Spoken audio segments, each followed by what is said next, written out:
Où en est la production de médicaments sur notre territoire, un an après le lancement du grand plan de relocalisation? L'enjeu est de taille, retrouver notre indépendance en matière de santé, ce qui nous a cruellement fait défaut pendant la crise du Covid-19. Près de Lyon, Gwenaëlle Vindrestin et Nathan Vacher.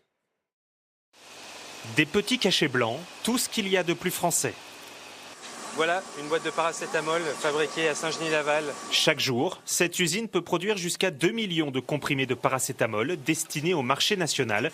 Une satisfaction pour les 118 salariés. On a un peu envie de dire c'est moi qui l'ai faite, mais bon, ça fait du bien au cœur, ça fait du bien pour la France et puis pour nous surtout. L'établissement, installé depuis plus de 40 ans à Saint-Genis-Laval, a pourtant été au bord de la fermeture en 2020. Cette relocalisation est donc un soulagement pour ceux qui se sont battus et qui sont restés. De pouvoir se dire que le site allait potentiellement fermer, c'était vraiment très stressant, très négatif à l'époque. Et c'est vrai que de pouvoir reproduire des médicaments en grande quantité comme ça représente vraiment une grande fierté. Pour le fabricant, ce retour en France doit permettre de faire face à une possible pénurie en cas de pandémie. Notre objectif en tant que laboratoire génériqueur, c'est de pouvoir mettre à disposition ces médicaments, on va dire, dits matures au plus grand nombre. Et à horizon 12 à 18 mois, en fait, c'est une trentaine de produits que nous aurons sur le marché ou en cours d'autorisation par l'agence. L'entreprise a prévu d'investir 13 millions d'euros et de recruter 20 salariés supplémentaires pour assurer cette nouvelle production.